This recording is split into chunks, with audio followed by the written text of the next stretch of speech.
Our topic focuses on tropes, trolls, and troublemakers, a global inventory of organized social media manipulation.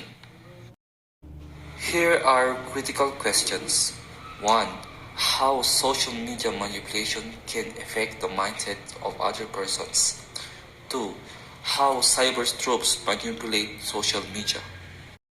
Cyber tropes are government, military, and political party teams that are manipulating public opinion on social media. Makikita nyo sa larawang ito ang mga cyber troops.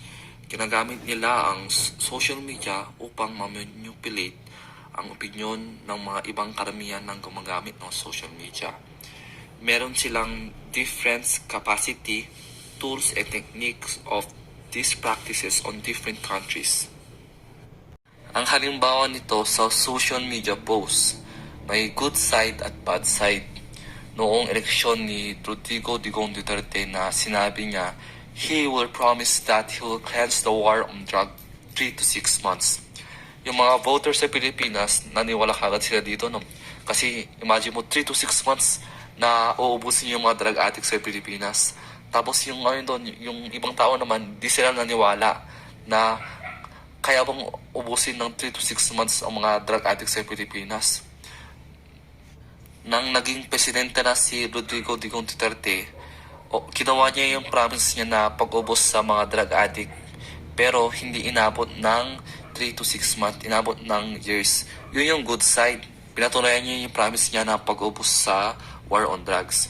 Tapos yung bad side doon, yung di niya napatunayan yung 3 to 6 months na pag-ubos ng drug addict sa Pilipinas, yun yung bad side. Pero napatunayan niya na his promises na bilang isang presidente ng isang Pilipinas. Social media manipulation started on 2010 and ended on 2017 by the research of University of Oxford. There are 28 countries organization of this. Mga bansang ito ay Argentina, Australia, Philippines, Russia, Brazil, and etc. Makikita natin sa larawang ito yung mga taong gumagamit ng social media sa different countries. Fade orange hanggang Maghreb. Sibulan natin sa number 1. Itong bansang Argentina. Masabi ko sa bansang Argentina to, busy yung mga tao dito, kaya kunti yung paggamit nila ng social media. Tapos, second naman ang Australia. Dito naman yung mga tao dito, slight lang paggamit ng social media. Sa Brazil naman, may limitasyon sila sa paggamit ng social media. Kailangan pantay sa realidad at paggamit ng social media. Sa Russia naman, di na maiiwasan ang paggamit ng social media kasi ito ay malaking bansa. Maraming tao. Sa Philippines naman, tayo yung pinakamalala na gumagamit ng social media. Tayo yung pinakamalit na bansa. Pero yung karamihan ng tao doon gumagamit ng social media. Nakakapagtaka, no? Kasi tayo yung pinakamalit na bansa doon. Pero yung mga tauhan doon sa bansa ay gumagamit ng social media. Tinalo pa natin yung mga ibang bansang malaki. Pero doon paggamit nila ng social media ay konti lang. Kasi nakafocus sila sa realidad, sa mga trabaho nila. Social media democracy. Sa ating generation ngayon, ang paggamit ng social media ay normal lang sa araw-araw nating buhay. Tulad ng Facebook, Twitter, at etc. Kasi tayo sa Pilipinas ay isang democratic na bansa, kaya tayong mamamayan, meron tayong the power of people na pwede tayong magsalita about sa government, kung ano yung mga nakikita natin, kung ano yung feedback natin sa government, kung ano yung masasabi natin sa kanila. Halimbawa nito, yung eleksyon nila Bongbong Marcos at Leni Robredo.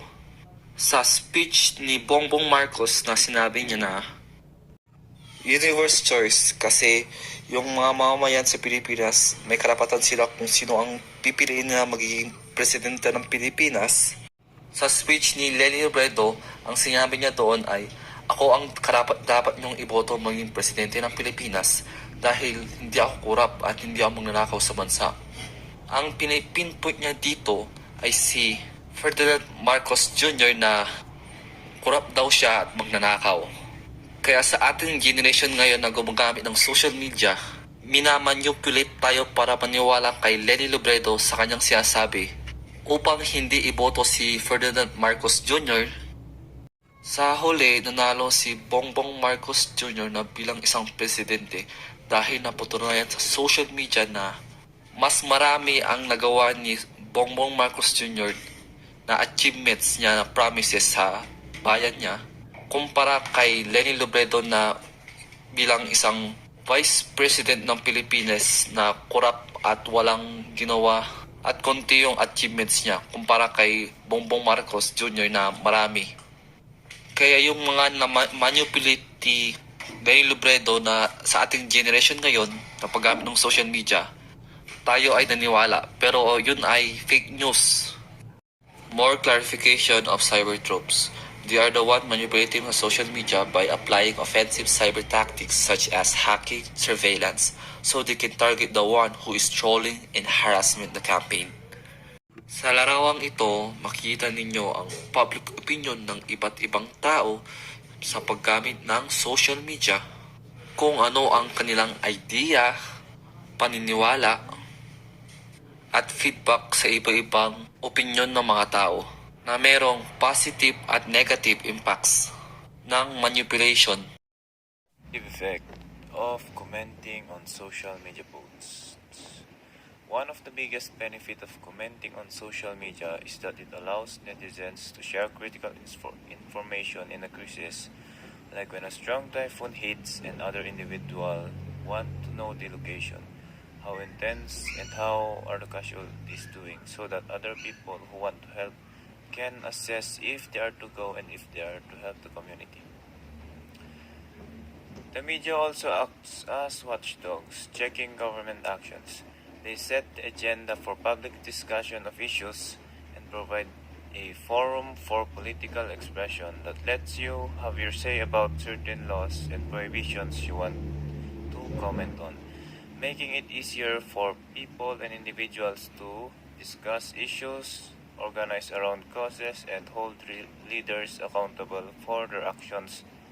An example of this is when a viral video of Metro Manila Police Chief Major General Debolsinas and 18 other subordinates that was having a public gathering and having a party during the pandemic, which caused the netizens to be enraged as how the authorities themselves do not follow the rules they implement or carry out. A few days later, they were charged for not following quarantine rules. The particular reason for this is that the netizens commented and tagged the office of the president and other high-ranking individuals or leaders to charge these groups for their mistakes and misdeed.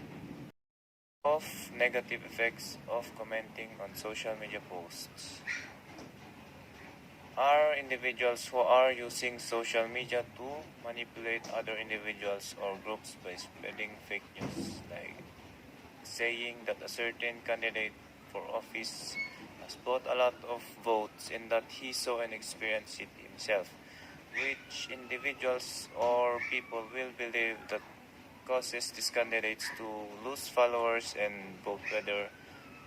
votes, whether the accusation is true or untrue. Another example is when an individual comments on a past law and he or she does not approve or agree of it, then the troll comments to disagree with the comment, which starts a debate, and the troll comments untrue informations which the individual believes until the original perspective of the individual is disregarded and the individual agrees with the troll.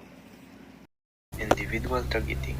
Individual targeting is a cyber strategy that involves selecting an individual or a group to influence on social media. In Poland, for example, opinion leaders, including prominent bloggers, journalists, and activists, are carefully selected and targeted with message in order to convince them that their followers hold certain beliefs and values. Other, more popular forms of individual targeting involve harassment. Harassment generally involves verbal abuse, hate speech, discrimination, or trolling against the values of beliefs or identity of a user or a group of users online. Individual targeting is different from negative violence posts on social media, as harassment usually spans a long duration. Sometimes harassment takes place during important political events such as elections. For example, in South Korea, employees from National Intelligence Service launched a series of smear campaigns against South Korean opposition parties lead up to the 2012 presidential election. More often, individual targeting is a persistent aspect of intellect ecosystem that is used to silence political dissent online. It is also one of the most dangerous forms of cyber troops activity, as individuals often receive real-life threats and suffer reputational damage. Fake accounts and computational propaganda. Others from working government hide their identity to get more information on social media, to see who are the people manipulating and posting fake news, wrong information to solve and answer the wrong information on the social media.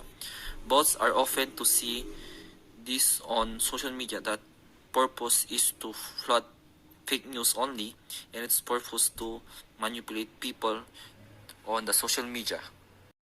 Content creation. Some cyber troops have created a wrong information to manipulate the people around them, but the people didn't believe it because it has no evidence to show. They just have been manipulated by the government and manipulated a fake information on the social media. Conclusion. For us, an individual media information literature, we need to be a critical thinking while we're using our social media because there are many wrong information spreading fake news on social media. And maybe we are manipulated to that information. We need to find a proof so we can believe that their statement are believable and true. Ito ang aming references. Maraming salamat sa pakikinig.